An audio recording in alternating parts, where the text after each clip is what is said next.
A few days ago on YouTube, I posted this video called The Rising Numbers of Prime Age Men Not Engaged in Work, Job Search, or Education. Now, this video is popping, and my networks are about 95% women, but this brought out the men because the men are like, you're a feminist. Yes, it's about jobs and men falling out the workforce, but it's the women and we're bitter, and there's all kind of things that they're talking about that didn't engage with the actual articles talked about, just like things towards me. But I have to pull that video down because I used a news clip and they told me that I need to take it down. But before I take it down, I need to show y'all some of the comments on it. I am going to repost the video. So if you're on my YouTube page and you notice that the video that follows is the exact same, it's because the video was a good video, but I am redoing it. I'm adding these comments at the beginning because y'all need to see how butt hurt these men are regarding these articles, because men are falling out of the workforce. They're not looking for work, all because of whatever their reason is. But what the news article was saying is because they don't have anything to strive for. They're not getting married.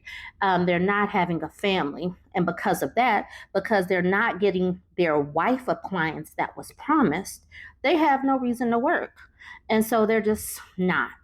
But that's basically the summation of the news article the news clip that I used that I took down.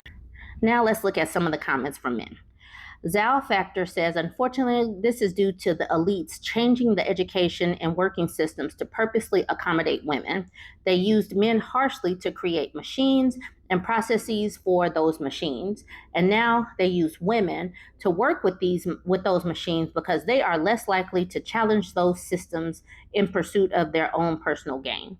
All the while, they inebriate men with entertainment designed to hold as much of their attention as possible, OF and Adderall. So these men who could do all of this to create all of these systems can't pay attention in school, and they have no proclivity to push away from the video games and OF. They can't do any of that by themselves. David says, if American men capitalize, fail, the best you can hope for is a female commune, which is also your answer for everything. You would only have fire and the wheel as inventions if there were no men, because women invented nothing. Women aren't responsible for anything. David again, he says, you will never narrow the margins of male advantage because men excel at strategy, tactics, reasoning, logic, problem solving, and imagination. And I'm like, if they got all that, if they got strategy, tactics, reasoning, logic, problem solving, and imagination, why can't they logic and strategy their way out of this situation where millions of men are falling out of the workforce? And like he just said, they can't even just get themselves away from the video games and OF. Now, Scrapey says, great statistics. I agree. You can't argue against the facts. I guess this is why it is predicted that by 2030, 45% of women will be single and childless. And then he laughs. The very men women are leaving behind are the very men that should have been married in the future. The elites have played you well, women, and you don't even realize that. Funny how that works, huh, sis? He's laughing, and I guess he didn't get the memo that women are opting out of marriage. They are telling people that they don't want to get married, and lots of women are not having children on purpose. These men don't listen to women. That's why I said the child-free movement and the 4B movement should tell y'all that women are opting out on purpose. And at this point, if the men can't be productive being single, is better than being with one of these people. And he's like, sure, whatever helps. It's like, okay, whatever, dude. Julius is wondering who's going to replace your roof, you. And to that I say, whoever decides to go to work and wants to get paid. All men are not dropping out of the workforce. We are trying to avoid the ones that have dropped out. Some people still want to go to work and actually get paid. I'm skipping over Carrie because that person doesn't make any sense. But PPSS says employers are looking for feminine qualities in their gender neutral drones. That's all. It has nothing to do with patriarchy. Oh, okay. Well, if you want a job, you're going to have to submit and get your life together and have the qualities that these jobs are looking for. Moonlander says true statistics not on this paper. Percent 99 of women can't drive, let alone do an oil change.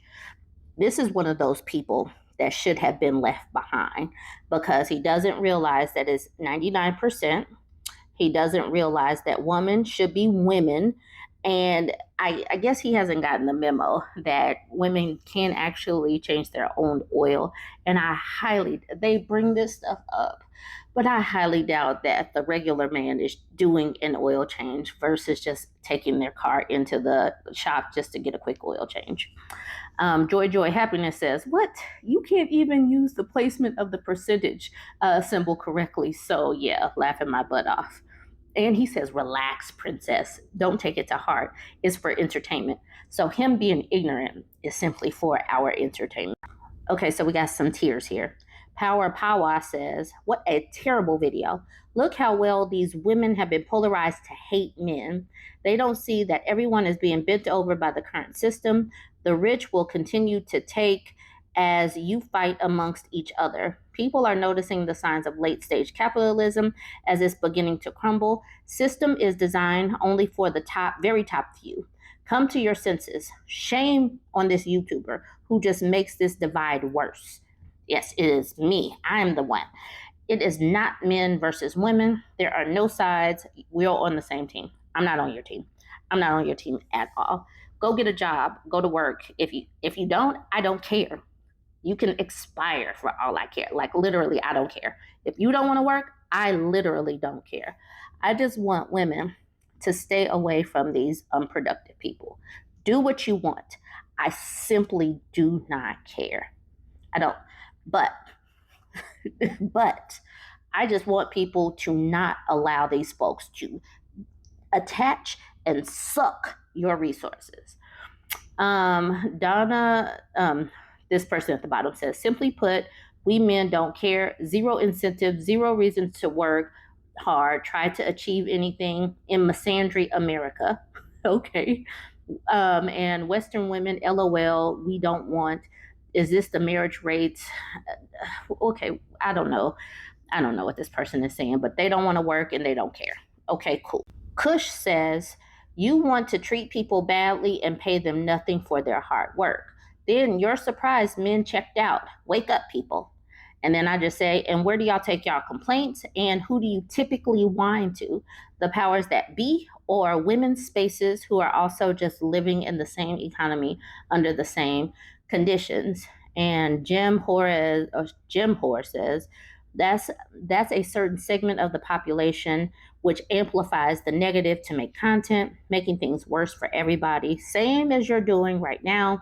You are literally fresh and fit in drag. they simply don't like me. It makes my day. If it ever gets to the point where too many men are coming into my spaces agreeing with me, I did something wrong. So when they're doing this, I feel better. Anyways, like I said, on my page on YouTube, after this video is going to be a repeat of the articles that these men are whining about right here because I had to re-upload without the news clip. But y'all just needed to see some of these emotional tears because all of those beautiful, wonderful comments are about to come down right now. All right, join the conversation. Let me know what you think. Watch this next clip and go ahead and just leave a comment. I have some pretty good articles to discuss. And we have been talking about how men are falling out of the workforce. We've been talking about how the patriarchy is crumbling, how religion is on the decline. But all of this goes hand in hand why many men are falling out of the workforce. A lot of this goes hand in hand. First, I want to talk about this article from Financial Times. Young women are starting to leave men behind. Men's education deficit is increasingly becoming an employment, earnings, and outcomes gap with significant repercussions. Across the developed world, girls and young women have been pulling ahead of boys and young men in education for several decades, with much larger proportions going on to attend universities than their male counterparts. This trend has generally been treated more as something to remark upon than act on, with the myriad domains in which women remain at a disadvantage to men have understandably led to efforts at achieving gender equality becoming synonymous with advancing women's opportunities and outcomes. Men have always gone on to have better labor market outcomes anyway, and if women outperform men in education, this helps narrow the overall male advantage, or so the thinking has gone. So if you look at these set of graphs, these are countries, and you'll see this is men and women who have gone to college. And you'll see if you look on the far end, the far left side, more men used to go to college than women, and then women started pulling ahead to the point where in all of these countries, women are now going to college more than men. You can look at all of these for yourself. Men used to go to college more, but also remember that women's opportunities were limited simply because we were born female. The author continues with, the problem with this framing is that in increased number of countries, we have moved beyond a narrowing gap in socioeconomic outcomes, and there is now a new and growing gap in the opposite direction. Much less appreciated than the widening tertiary education gap is the fact that in several rich countries, young women are now more likely to be in work than young men. The UK joined this group in 2020, and the female employment rate led among the 20 to 24-year-olds has since widened to 3 percentage points. The crossover is yet to happen in the US, but young women's employment rate deficit has shrunk from almost 10 percentage points in 2006 to a single point last year. So these are graphs from these particular countries, the UK, US, Australia, and Canada, and this is employment rates for men and women. So if you look at the earlier years, men have always been in work more than women. And obviously, if you know history and patriarchy and how women have always been oppressed, there is a reason for that. But as you can see, the gap gets smaller and smaller and smaller. And like you said, the women are now overtaking in the UK. Look at the women over in the US. They are really close to overtaking. In Australia, they're neck and neck. And it looks like in Canada, it looks like the women have overtaken the men. He continues with, put another way, the UK is part of a growing list of countries where the answers to who is doing most of the legwork raising children, who is focused on getting a good education, and okay, but who is out working to bring home a good income, are all women. If this were simply a case of women making strides, it would be something to celebrate, and that side of the story certainly is, but a substantial minority of young men are actively moving backwards, with growing numbers increasingly disengaged from society. Young women are now not only more likely than men to be caring for family members, but also to be in work or full-time education. So this is the woman's side, this is the men's side. So women, like look right here, looking after family, women are more likely to be a student. Women are more likely to be in employment. Women are more likely, even though it's just by a little bit. There for long-term health problems, men are more likely. Unemployed, men are more likely. This is speaking volumes on where things are going.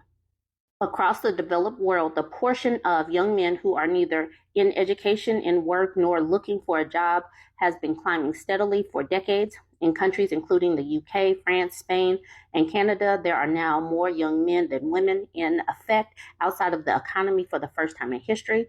Unlike young women, these men are generally not occupied by caring for other family members either. They are adrift and likely to be the ones in need of care themselves. More than 80% of this group in the UK report long-term health problems. And that's the thing. When women aren't working, it's generally because we are doing caretaking things, being helpful around the house or whatever. But these men are not doing the same. Fortune recently put out this article, Young British Men Are NEETs, not in employment, education, or training more than women. This is being talked about on many different fronts because it is quite important.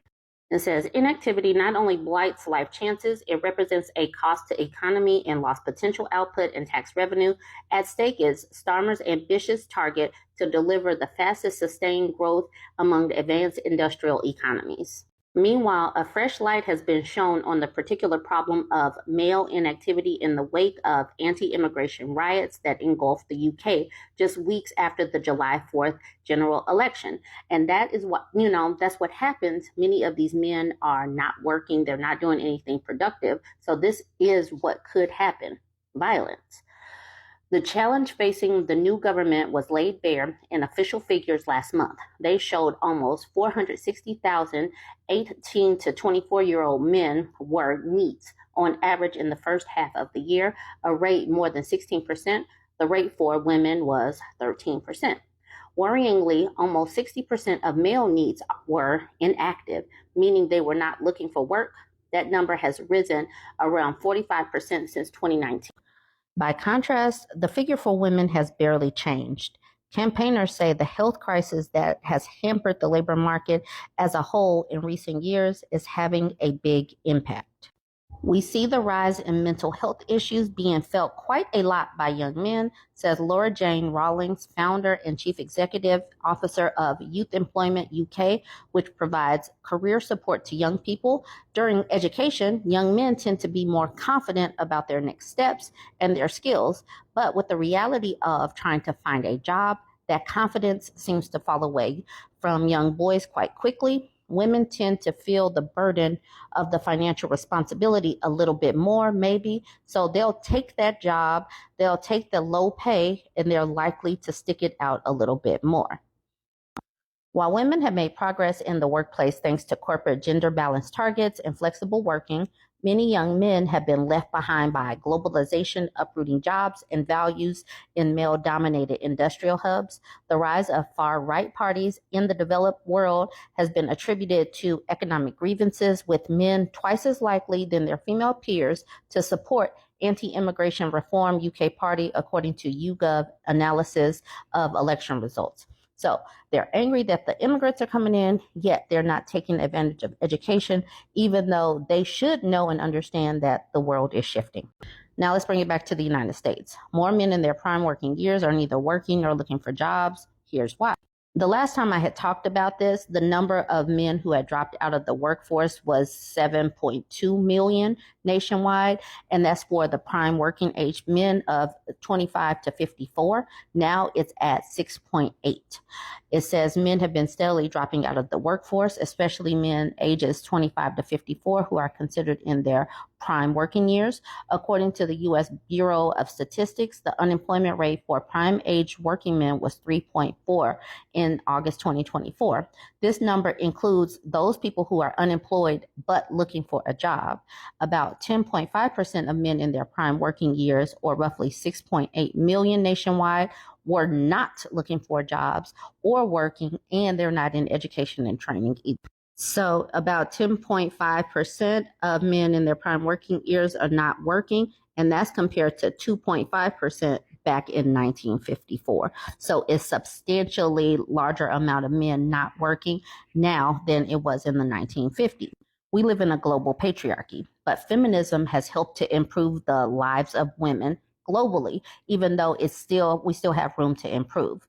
Men's rights were not oppressed. Their opportunities were not oppressed. So why is it that they are failing and flailing now that women actually have the opportunities? It's simply because without oppression, without that artificial bump up, they're not doing that well. They are failing and flailing. I do want to hear your insights though. Jump in, let's hear it. Like, comment, share.